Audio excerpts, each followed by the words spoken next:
Boa tarde. Boa tarde, padre. Sua bênção. Deus abençoe. Tudo Como é que você bem? está? Graças a Graças Deus, a senhor. Deus, ótimo. Eu estou dando uma ajeitada aqui só.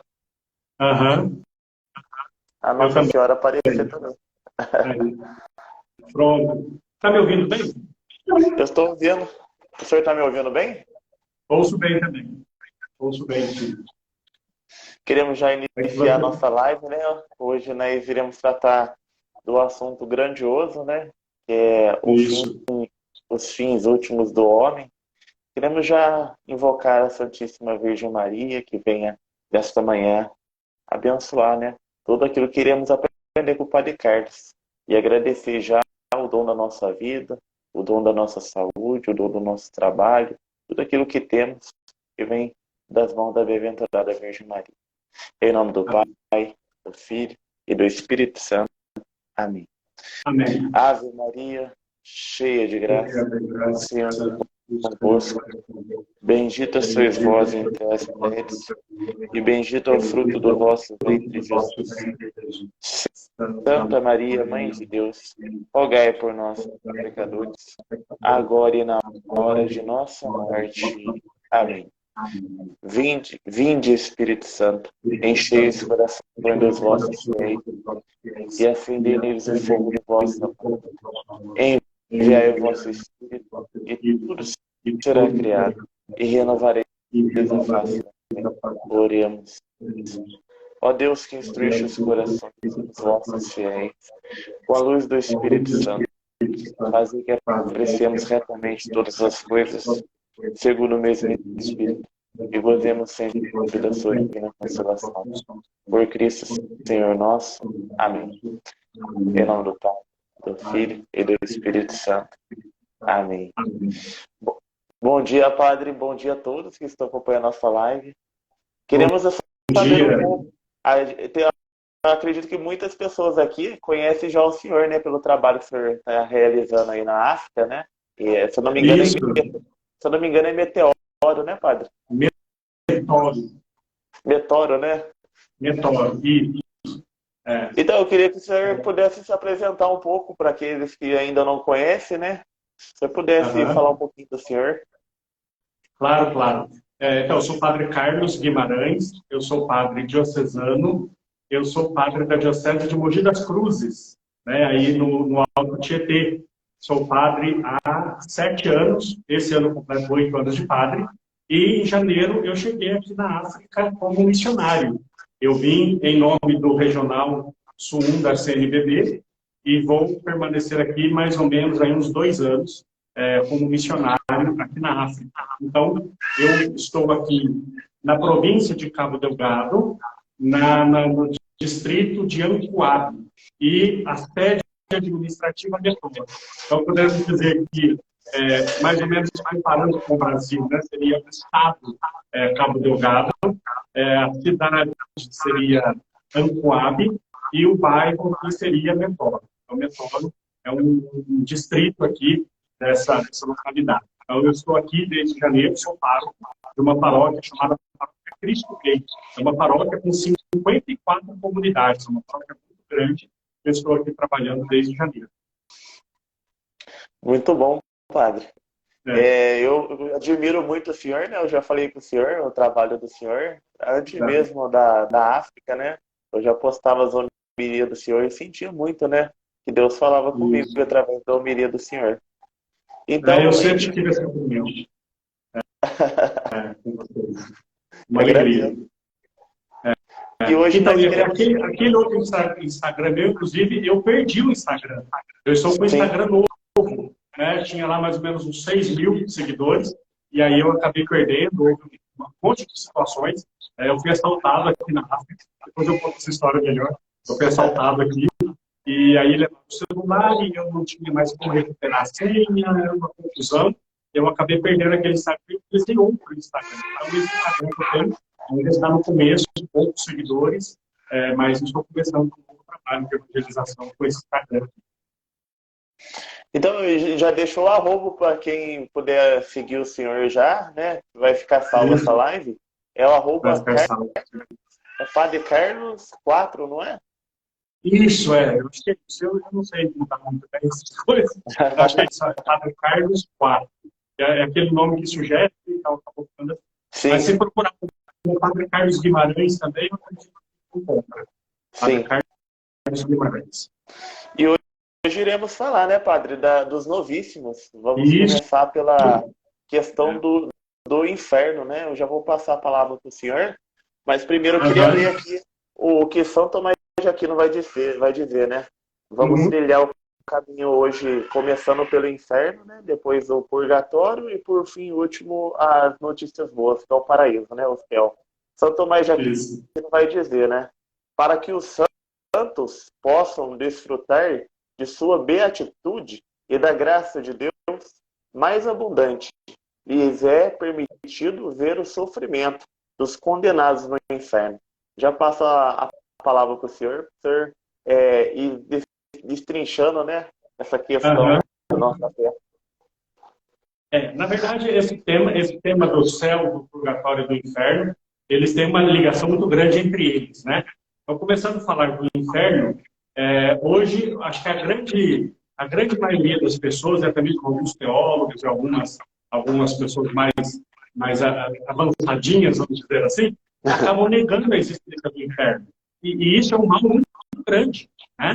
Porque algumas pessoas dizem assim, não, essa não é coisa de ficar falando do inferno, esse negócio de inferno, isso não existe, né? Se Deus é bom, como é que pode existir um castigo eterno, né? Se Deus é misericordioso, como é que pode existir um castigo eterno?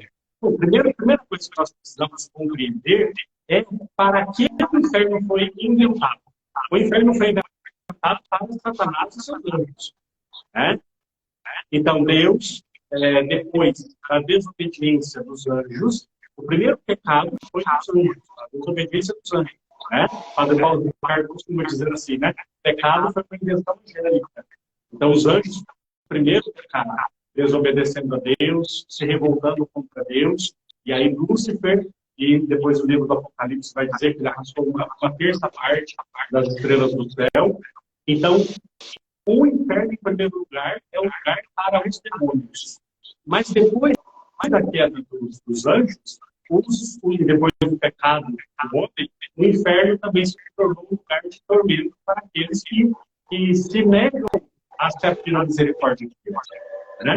Então, esse argumento de que o inferno não pode existir porque Deus é misericordioso, ele justamente se contrapõe. Porque Deus é tão misericordioso que ele não tira a nossa liberdade. Então, uma pessoa que durante esta vida, deliberadamente, renegou a Deus, não buscou a Deus, não quis saber de Deus na sua plena verdade, eu plenamente consciente, não quero seguir os caminhos de Deus, não quero Deus na minha vida. Então, seria uma violência contra a nossa liberdade se Deus me obrigasse a permanecer com Ele eternamente. Essa é a grande questão. Nós vamos ver depois, o céu é justamente a presença de Deus, plena. E o inferno é a ausência de Deus. Qual é o sofrimento do inferno? A ausência de Deus. Né? E claro, onde falta Deus, falta vida, falta amor, falta tudo. Então, essas pessoas que nesta vida não querem Deus, na eternidade, elas estão condenadas a estarem afastadas de Deus eternamente. É interessante saber também, né, o que os santos pensam, né, sobre esses assuntos.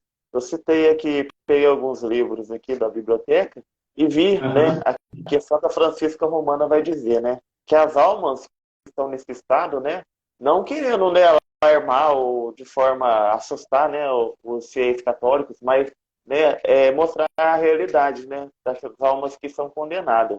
Elas uivam e diziam-lhe os espíritos infernais, né, para as almas que lá estavam: uivai, soberbos malditos, que durante muito tempo na terra travastes guerra ao vosso Criador.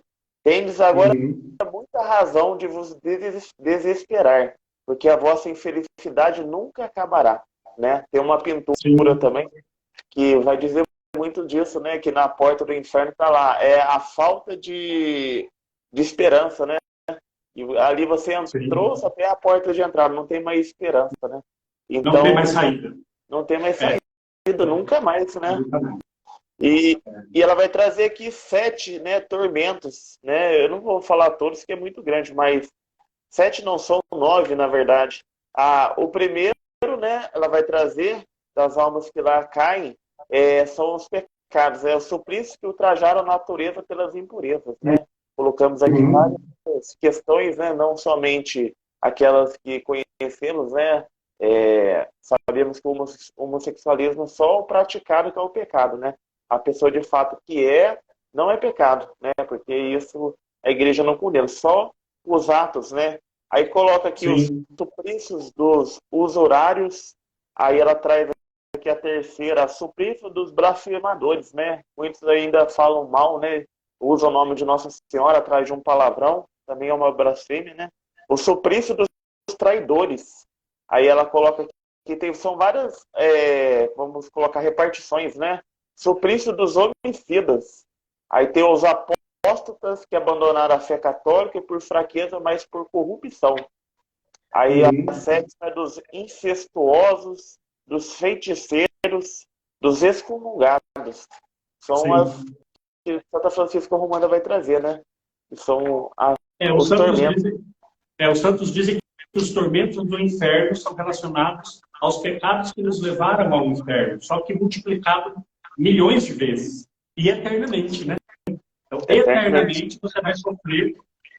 O que acontece é o seguinte, nós nesse mundo, enquanto nós estamos aqui, revestidos da nossa carne, a nossa alma, nós não temos uma percepção clara daquilo que acontece na nossa alma. Então, por exemplo, se eu cometo um pecado mortal, a minha alma está morta. A minha alma, ela perde a ligação com Deus. O catecismo da Igreja Católica vai dizer: o pecado mortal mata a caridade em nós. Só que, como eu estou neste corpo, se você olhar para mim, você não diz que eu estou em pecado mortal. Você olhar para você, eu não digo que você está em pecado mortal. Né? E às vezes a pessoa está na igreja, a pessoa vai à missa, a pessoa finge que reza, Só que se ela está em pecado mortal, a alma dela está em inimizade com Deus. Quando nós morremos, a nossa alma se separa do corpo, essa alma, então, ela é revelada o estado em que ela está. Esse estado de podridão, esse estado de afastamento de Deus, esse estado de morte. E aí, então, as consequências daquilo vão ferir essa alma eternamente lá no inferno. Então, a pessoa olha para outra e diz assim: não, mas ele é um jeito de bonzinho, ele vai à missa, eu vejo ele sempre na igreja. Se a pessoa morre em pecado mortal, a igreja vai nos dizer que essa pessoa está condenada ao inferno. E essa condenação é eterna. Ela é eterna. Logo que nós morremos, nós passamos por um juízo particular. Esse juízo particular, ele define o nosso destino de forma eterna, imediata e irrevogável. Então, se nós morremos em pecado mortal, nós somos eternamente e irrevogavelmente condenados ao inferno. E para lá, de lá, nós não saímos mais. Né? De lá, nós não saímos mais. Somente na ressurreição do último dia, em que a nossa alma vai se juntar ao corpo e vai voltar os tormentos, alma e corpo unidos, para continuar atormentados até a eternidade. Não tem mais volta. Né? Então, e isso nós precisamos dizer. Agora as pessoas dizem assim, né? Nossa, mas dizer esse tipo de coisa não assusta os católicos, né? Dizer esse tipo de coisa, falar assim do inferno. Mas Jesus falou do inferno. Inclusive ele disse que existem mais pessoas que se perdem do que se salvam. Ele diz assim: o caminho que leva à perdição é largo, e muitas pessoas entram por este caminho, mas o caminho que leva à salvação é estreito, e poucos trilham este caminho. Jesus está dizendo que a maioria das pessoas, infelizmente, estão se perdendo. Né? Tem gente que acha assim, né? Agora, de novo, para o Paulo Ricardo, que eu admiro muito. Ele diz assim: a gente acha que para ir para o inferno eu preciso fazer uma coisa muito grave. Muito grave. Não. Para ir para o inferno basta não fazer nada. Para ir para o inferno basta não fazer nada. Né? O inferno é como um carro, ladeira abaixo. Se você tira o pé do freio, ele desce e vai embora. Agora, a salvação, se deixar na banguela, ela vai embora. Agora, a salvação não, a salvação é um carro por cima. Para a salvação, eu preciso me esforçar, né? Sim. Para viver a virtude, eu preciso me esforçar. Para viver o vício, é só eu deixar. Né? Um exemplo assim, muito claro. Se eu começo a alimentar o meu corpo com tudo aquilo que ele me pede, tudo aquilo que ele quer, é muito mais fácil eu cair no vício da gula do que fazer jejum. É muito mais fácil.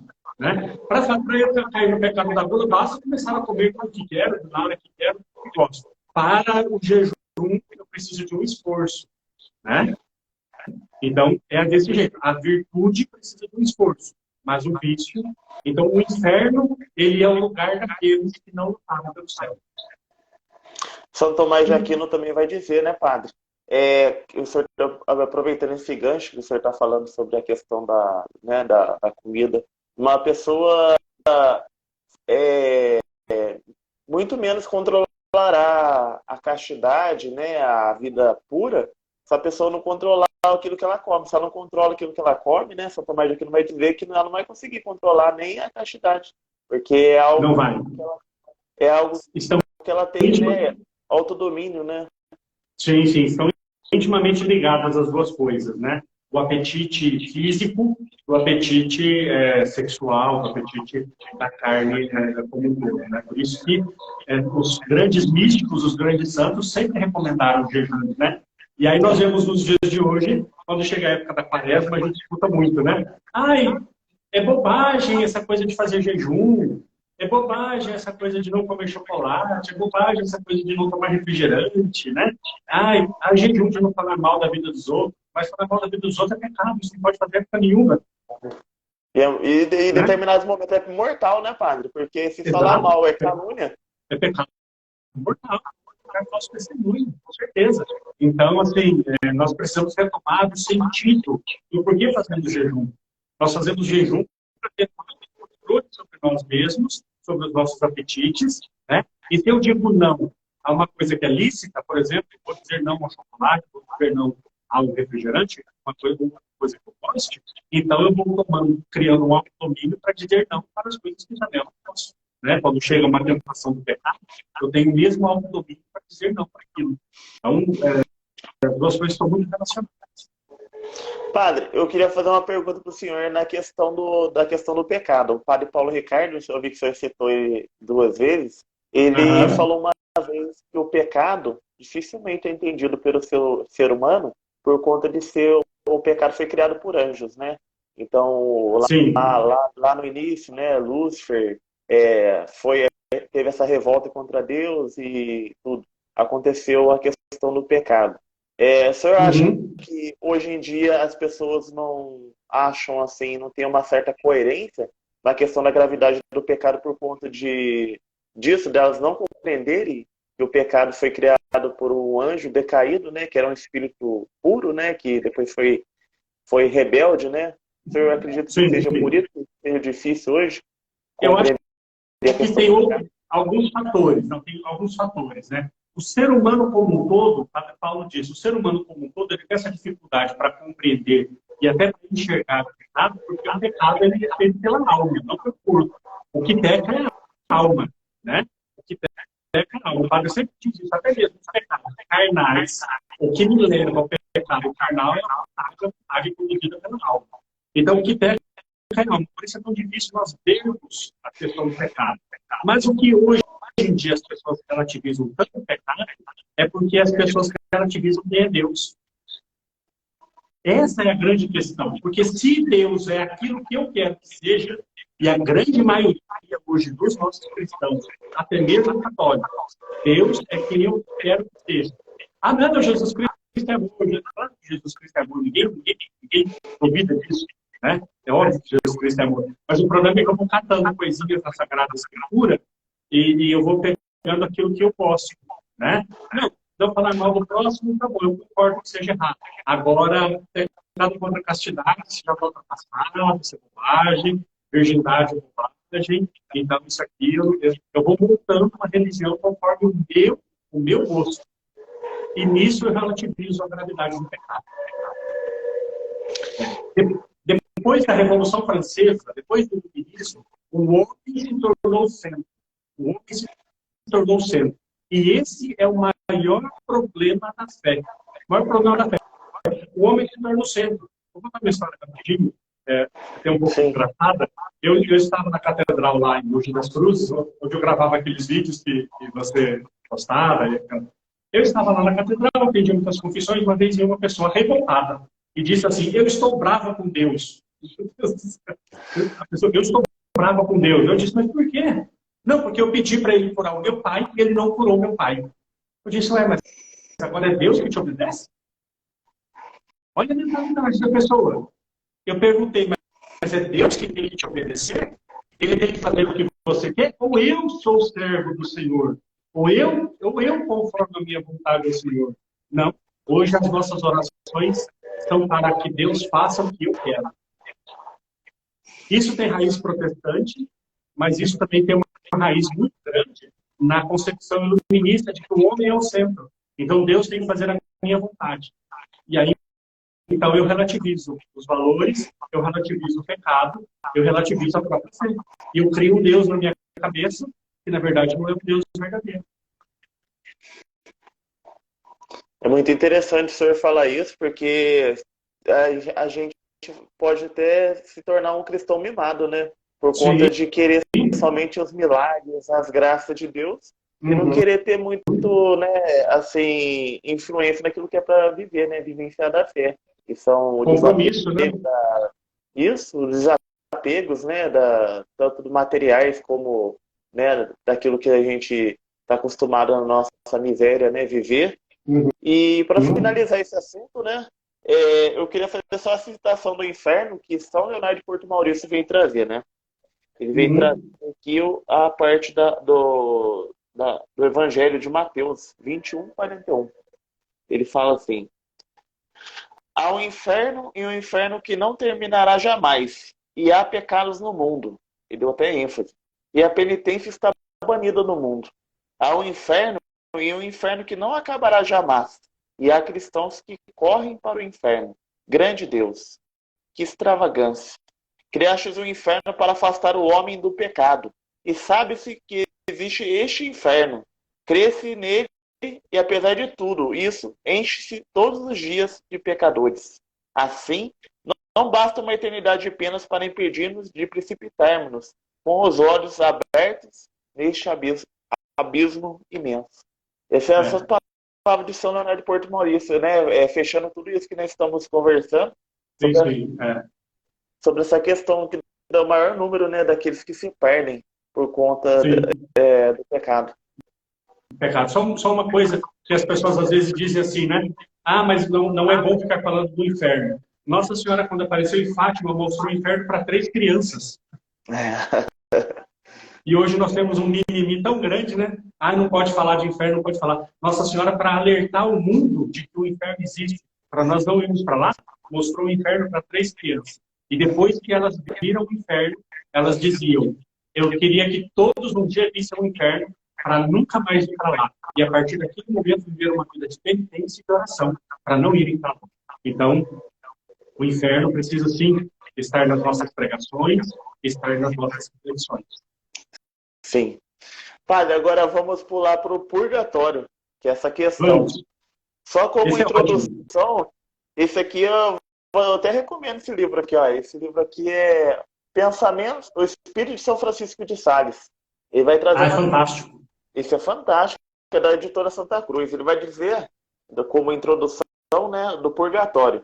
São Francisco de Sales disse assim, ó: o pensamento do purgatório deve causar mais consolação do que temor. A maior parte dos que temem o purgatório é pelo seu interesse e pelo amor que tem a si mesmo, mais do que pelo interesse e glória de Deus. É bem verdade que os tormentos daquele cárcere são tão grandes que as mais dolorosas penas desta vida não lhe podem ser comparadas. É certo que as satisfações internas que ali se gozam são tais e tantas que não há prazer nem prosperidade nessa vida presente que lhe possa ter semelhança. Muito massa. O inferno, o purgatório ele é muito mal compreendido por nós cristãos, nós católicos. né?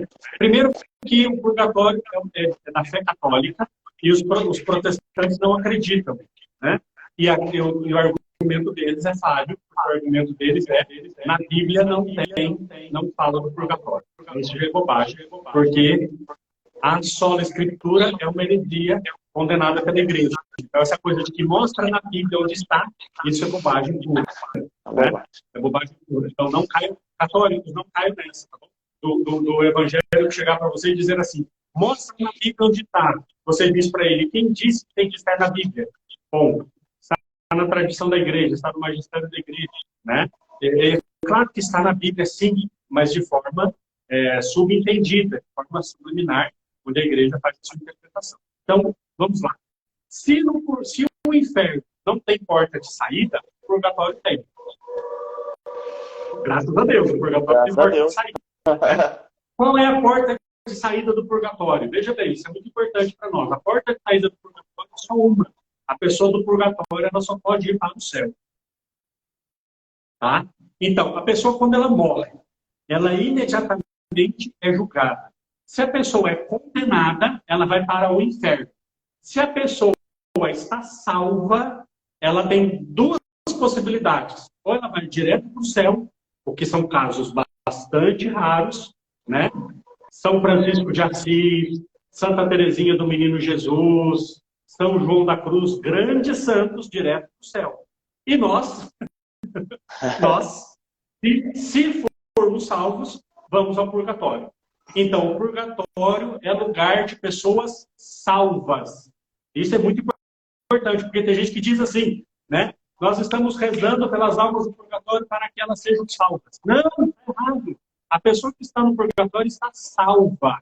Nós rezamos pelas almas do purgatório para que ela vá mais rápido para o céu. Mas ela já está salva. O purgatório não é um lugar para decidir se de lá ela vai para o inferno ou se de lá ela vai para o céu. Ela já está salva. Tá? Então, o purgatório tem essas duas realidades. Primeiro que tem tormentos. O texto diz muito claro. Tem tormentos que os mais terríveis tormentos desse mundo não se comparam. Só que a pessoa que está no purgatório sabe que está salva. Então, ela já se alegra de saber que verá a Deus. Então, por isso que fala das alegrias também. Então, o purgatório é esse momento onde eu vou purificar as minhas penas, as penas. E tem alguns santos, padre, que vêm trazer assim que as almas que ali estão no purgatório, elas recebem consolações da Virgem Maria nos sábados, dos anjos, Sim. né?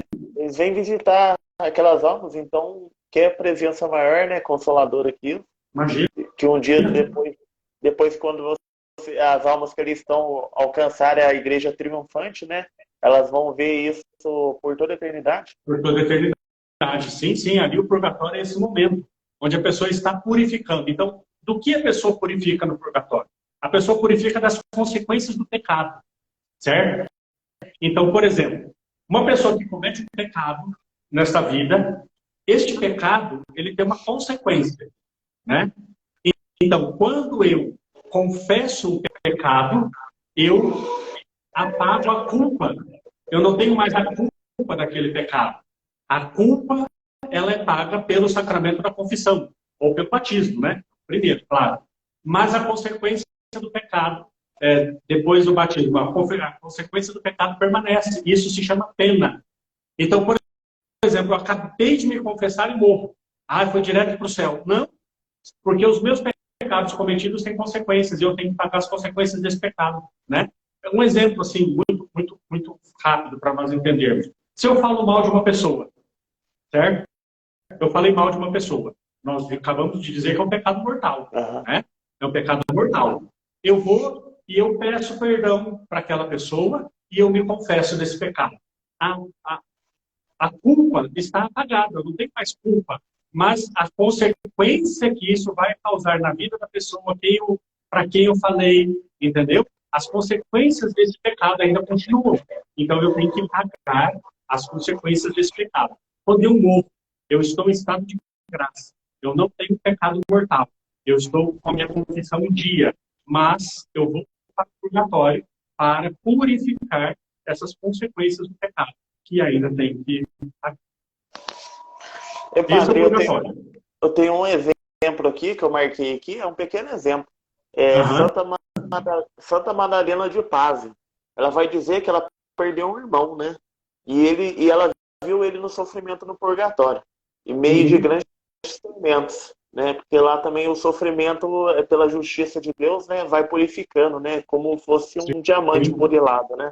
Então ela pôs exato. a rezar para ele, e rezava, né, padre? E um dia ela falou, a alma, né, falou para ela assim: eu necessito de 107 comunhões para me livrar do purgatório. E Santa Madalena de Paz rezou com muito fervor, né, ao longo dessa série de Santa Comunhões, pela libertação, e alcançou, né? Alcançou a libertação Uhum. dessa alma do seu irmão. Sim, sim. Uma coisa que nós podemos também é aplicar as indulgências, né? Uma indulgência plenária aplicada, ela também livra a alma do purgatório, né? Porque a indulgência é justamente a graça de Deus que apaga essas consequências do pecado. Então, a indulgência também é um grande instrumento da igreja, né? Dia 2 de novembro, nós rezamos pelas almas do purgatório, um dia muito especial para rezarmos pelas almas do purgatório, é justamente quando nós aplicamos a indulgência. Por que nós rezamos pelas almas do purgatório? Porque quem está no inferno não adianta rezar, porque ele não vai sair de lá. Não sei. E quem está no céu não precisa. E quem está no céu não precisa. Então nós rezamos pelas almas do purgatório, né? Para que um dia ela vá para o céu. Padre Paulo fala uma coisa que é interessante, né? Ele tem uma devoção muito especial. E ele diz assim, ele reza por uma alma do purgatório. Olha que raciocínio interessante. Ele reza por uma alma do purgatório que só precisa de uma missa para ir para o céu.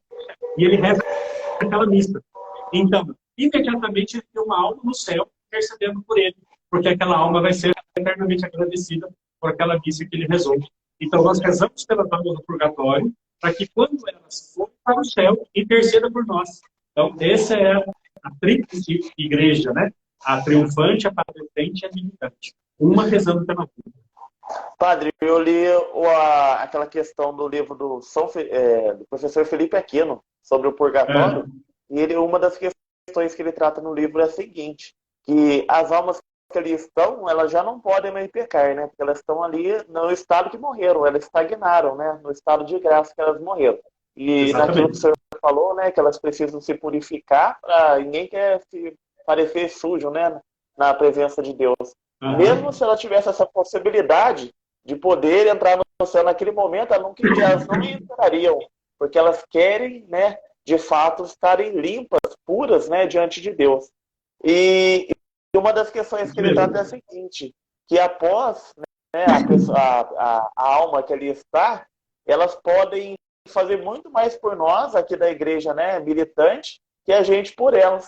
Porque ali elas já não podem mais pecar, ela tem o poder dessa intercessão muito mais forte por nós que nós por elas. Eu queria trazer Sim, isso sim. aí, porque eu Tanto que achei são bem chamadas interessante. santas almas. Sim, Né? São as santas almas do purgatório. Já são santos, já estão salvos. Essa é a sim. questão, já estão salvos. Estão no período intermediário para ver a glória de Deus em plenitude. Mas já são salvos. E nós ainda aqui lutando, né? Nós somos militantes, nós estamos lutando ainda. Mas com Sim. certeza, essas almas já estão santas. E falando nessa questão de luta, o padre também é lutador. Já deixa, Na né? Já real, deixa salva eu aí. postei uma foto agora há pouco. Eu faço Ah, é? taekwondo. Que né, a questão da luta não é só na fé, né? É em todos os sentidos, né, padre? É de Com forma, certeza. como é que se diz? Figurada Literal, e né? literal também, né? Não, mas Tinha o um padre esporte é muito também, importante. é muito importante. É Tinha muito um padre importante fazer uma também, atividade física. quando eu morava no sul, padre, eu morava na comunidade de Betânia, né? Eu era É, missionário. Então, na comunidade do Padre Léo, né? O Padre Léo da Canção Nova. sim, sim. E lá tinha um padre grandão também, né? Um padre forte, né? Grandão. Até o pé dele parecia, né? Ele tinha calçava tênis, não sei se era 47, 48, era grande. E, eu- Maria. e ele era exorcista, né? E Deus o tenha, né? O padre Wilson, o nome dele. Ele morreu de É, câncer, infelizmente. E os filhos lá, né? Que a gente cuidava lá, eles chamavam filhos, né? De Betânia. Eles aham, se cuidavam através para curar sobre droga, questão de vícios. E eles falavam lá, né? Eu lembrei do senhor, que o padre, sendo exorcista, se as pessoas, se o demônio não saía através da oração, saía na porrada, né? Porque o padre era muito forte, grande, aí eles ficavam com medo e saia correndo. Sai no tapa. Eu sou padre Saía no tapa. exorcista também. Olha só que benção. Eu não sabia disso, não. Sim, sou padre exorcista. É que aqui na África, aqui eu não estou exercendo, porque a designação de exorcista é por diocese.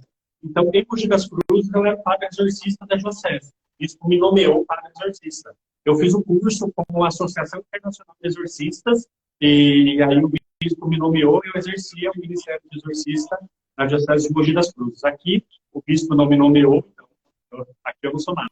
Mas eu tenho formação de exorcista. Que benção, né, pai? Isso é uma grande graça para a igreja. E o último assunto que nós... Podemos fazer uma live para falar disso. Podemos sim, padre. Esse é um assunto importantíssimo. Eu tenho bastante livros que eu leio do padre Gabriel Amorte sobre essa questão. É o melhor interessante. Eu tive é um grande exemplo. Muita gente não entende o que é exorcismo. Precisa esclarecer muito. Seria muito importante.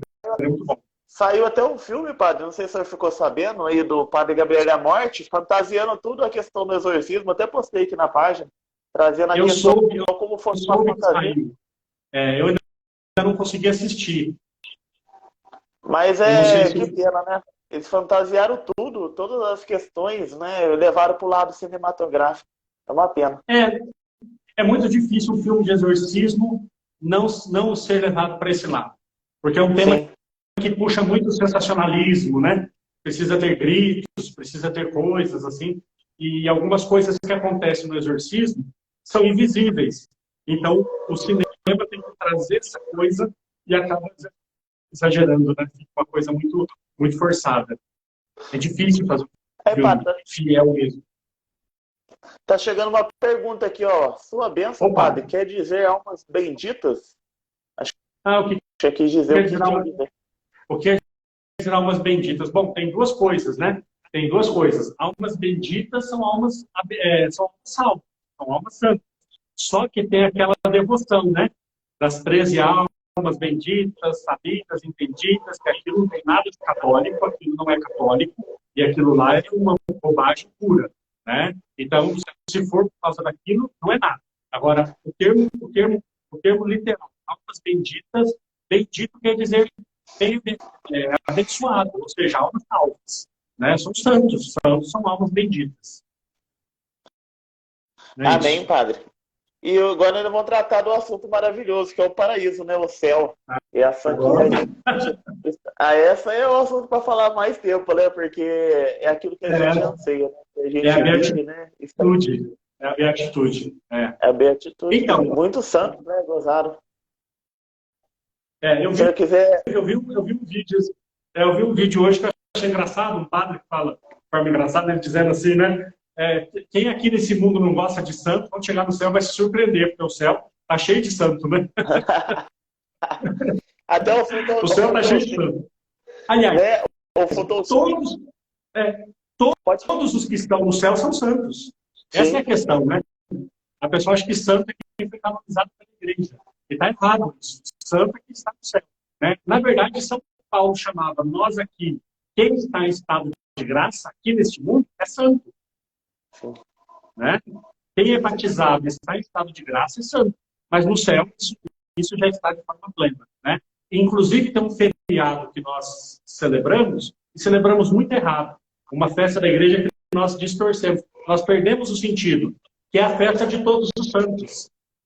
Veja bem, o que significa a festa de todos os santos? Aí você vê aquele cartaz bonito, está lá. São Francisco, Santa Teresinha, São Padre Pio, não é isso. A festa de todos os santos é para celebrar todos os que estão no céu, que não foram canonizados pela igreja, oficialmente, mas são santos que estão no céu. Então a pessoa faz aquele quadro com todas as imagens dos santos, mas é justamente para celebrar os outros que são santos também. Então todos que estão no céu são santos, né? E contemplam a glória de Deus. Eu acho interessante, padre, uma frase que o Futuxin falou uma vez. Ele falou assim, que a gente vai chegar no céu, quando a gente chegar no céu vai ter muitas pessoas que virão cumprimentar a gente não vai saber quem que é. mas são as pessoas que a gente rezaram por elas, né? Aqui pode ser as almas do purgatório. E também o São João Paulo II vai dizer, né, que existem, né, muitos santos que somente Deus sabe o nome, né? Que são aqueles que não são canonizados, que o senhor está falando agora. Exatamente. Aquela minha vozinha que rezava o rosário todos os dias, devota do Sagrado Coração, que não tinha pecado mortal, que fazia caridade, que ajudava o próximo, morreu sozinha lá no interior. É santa. É santa. Né? Está no céu. Então, esses são santos. Esses são santos. Todos os santos. Né? Esses são santos. Né? Eu trouxe também aqui da Santa Francisca Romana, né? Ela falando sobre o céu. É uma pequena citação só. Quando as almas bem-aventuradas fazem sua entrada no céu, elas são conduzidas aos lugares que lhes foram atribuídas, segundo seus méritos. Para chegar, é preciso atravessar alguns coros angélicos. Os espíritos que os compõem lhe fazem acolhimento, extremamente alegres, mas nada se compara com a recepção que se faz no coro em que elas devem tomar lugar.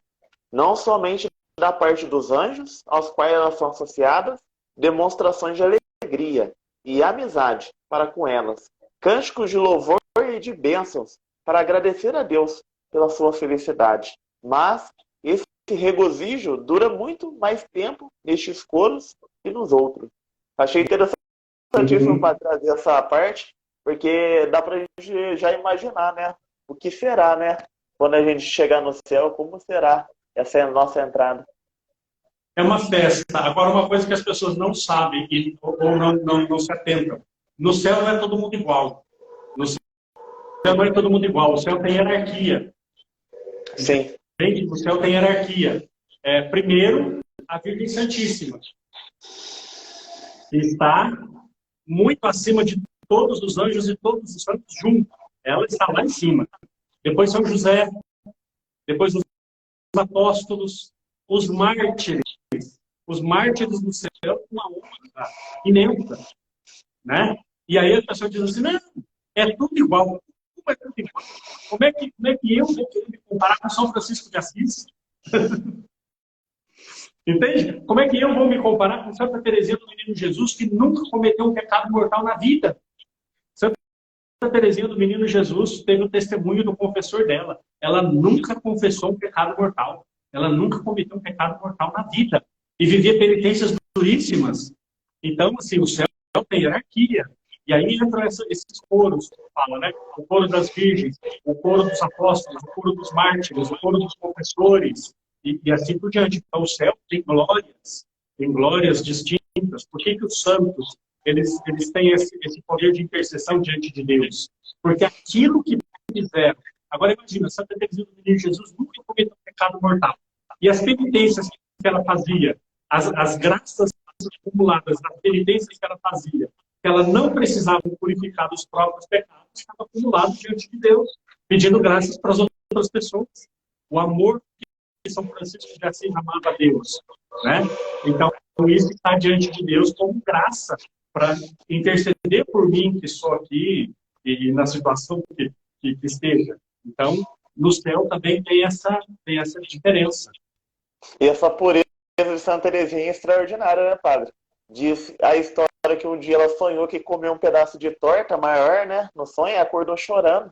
Sim. Aí ela queria confessar porque ela comeu um pedaço de torta no sonho maior que das outras pessoas. Exato. Achei interessante essa história. Sim.